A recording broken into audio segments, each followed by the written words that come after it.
So I want to welcome you today to Hope Starts Here. We're walking together as a church family in the time when there's so much concern about a virus and contagion and so much social isolation, in a season of spiritual connection with each other and with God as we come to see Jesus more clearly and love him more dearly and follow him more nearly. And it's often helpful to me as I begin this time to just still my mind for a moment. So if you like, close your eyes and breathe in hope and breathe out fear. And breathe in life and breathe out tension. Now, we're going to see today disruptive Jesus. And I love this about Jesus. He is the one who comes as the great disruptor of systems or lives or even religions where human beings are mistreated or oppressed, where we get it wrong. And this is a story in the Gospel of John when Jesus goes into the temple, and he's not at all, little Jesus, meek and mild. He's not wearing his Miss America sash when he goes into the temple. He takes a whip.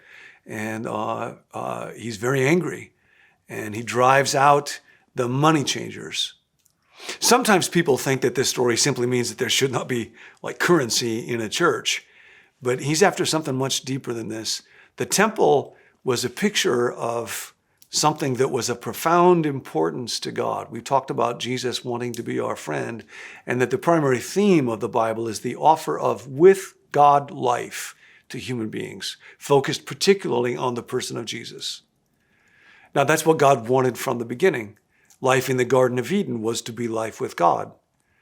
And sin, which became the great disruptor of the human race, has isolated us from God. So God gave the temple as kind of a picture, and it's sometimes drawn like this by a fellow by the name of Tom Wright. I'm a terrible artist, but you might think of these two circles, the kingdom of heaven where God is ruling and everything is good, and then the kingdom of earth where other forces are in charge. And the place where they overlap right here, Tom Wright said, this was represented by the temple where the kingdom of heaven was invading the kingdom of earth. And what Jesus is saying about the temple is, it's a little picture of the desire that God has to be with people that has been fulfilled supremely by Jesus. And that's why he talks about himself being the new temple, or why he talks about tearing the old temple down and rebuilding it in 3 days in his resurrection. Now, what happens when he goes into the temple is he says, this was designed to be a house of prayer for all nations, but he says you've made it into a den of thieves. And part of what was going on with the temple was there were courtyards that excluded people. So there was the court of the Gentiles. If you were a Gentile, you couldn't go past that. Place where the women could not go past. Lepers, the unclean, were kept out.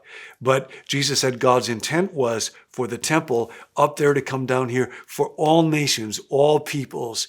And anytime that does not happen, when people get excluded, when people get oppressed, when the poor are exploited for money, which they were by the temple system, Jesus comes as the great disruptor.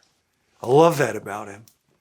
So now today, I see that in him, and I ask Jesus, what do you want to disrupt in my life? What do you want to disrupt in our world? Where do you want me to be a part of that great movement of bringing justice and love to the forgotten and the oppressed and the excluded? Jesus, help me today to see you more clearly, love you more dearly, follow you more nearly. I'll see you tomorrow.